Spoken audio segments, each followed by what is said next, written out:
Hello friends of the forest, today we are planting potatoes.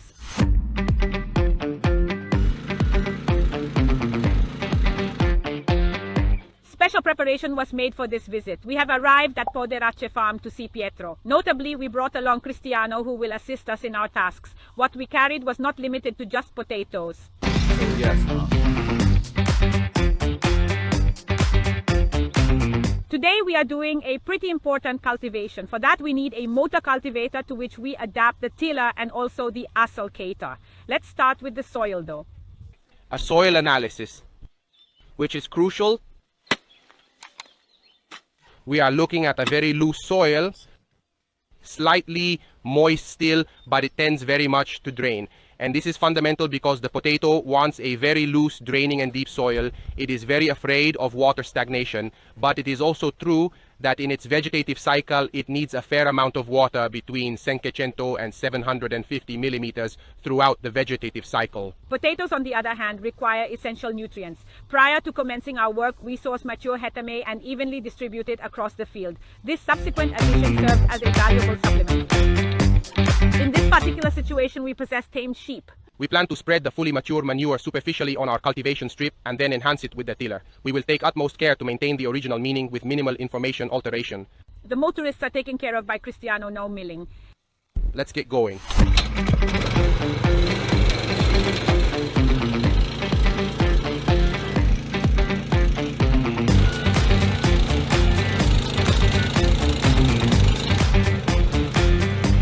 We have completed the first strip. As you can see, this is the result. The soil here is being crumbled. Our mature etame has been integrated. And now, in order not to compact where we have already worked, we will do the second row. Working, however, external, because the tool allows us by translating the socket to work external so we don't compact where we have already worked. Very, very important.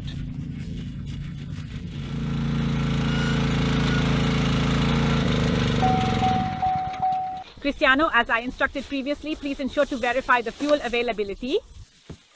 No, Pietro had to do that. It was not finished. Let's start again. Then yes, eh? And now let's put the accelerator on. Now.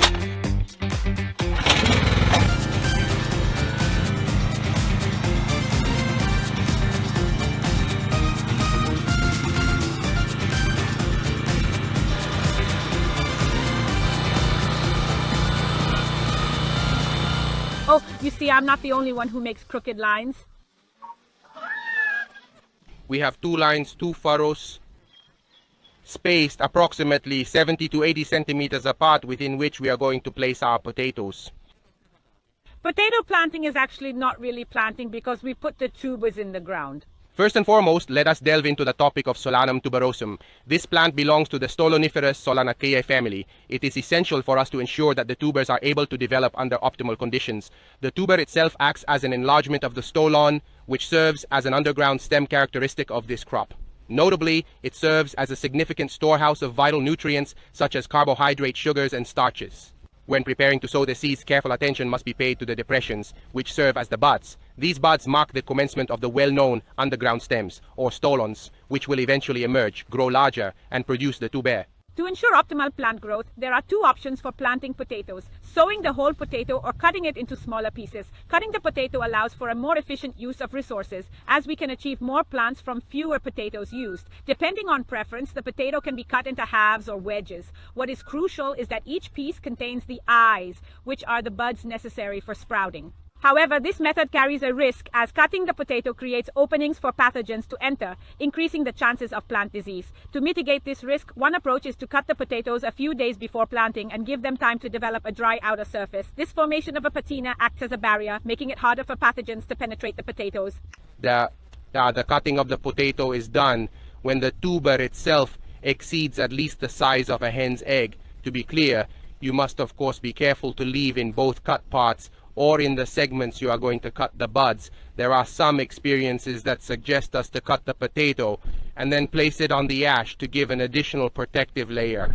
And especially, as you know, then the ash is also indicated in the same cultivation of the potato, because it brings many minerals, and in particular potassium. However, maximum attention on the ash, because first of all it tends to alkalize the pH of the soil, and instead the potato wants subacidic soils with an indicative pH around 6.5.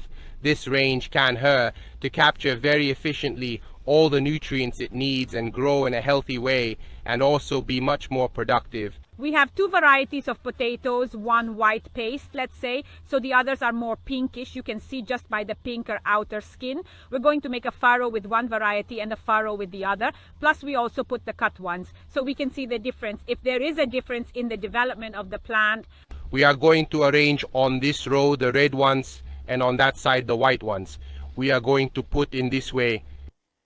Our tubers spaced approximately 25 to 30 centimeters apart from each other. Potatoes prefer moderate temperatures, so you should avoid planting them too early. However, you can start planting them from March onwards. The most important element is that the temperatures are stable above 10 degrees. This is the focal point. Of course, we here in central Italy put them around March, maximum April. But obviously, if we think about a protected dwelling on a greenhouse, of course, you can anticipate here is always considering the issue of temperatures. If it's possible, we also consider the positioning of the shoots on the ground to ensure they reach optimal height. Once that's done, the only task left is to close. Let's ask Peter to head home and prepare lunch for us. Afterwards, we'll provide them with updates.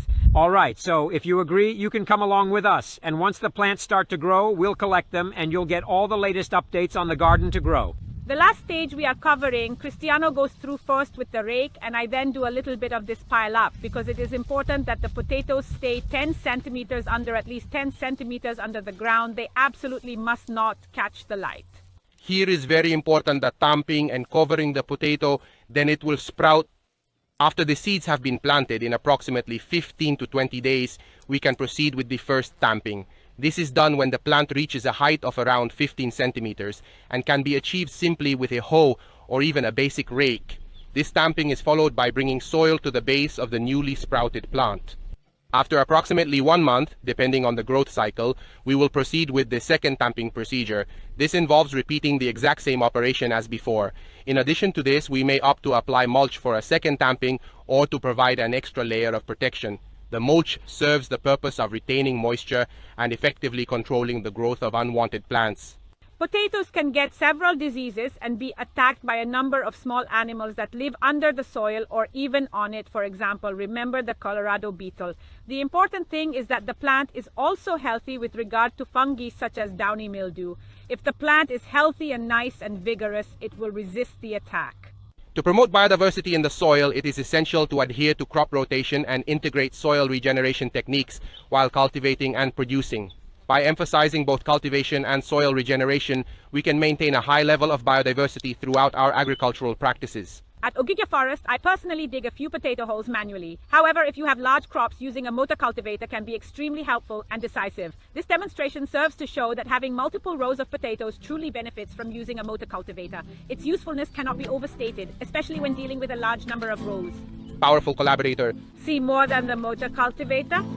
I look forward to seeing you in our next video. Goodbye. Bye to all.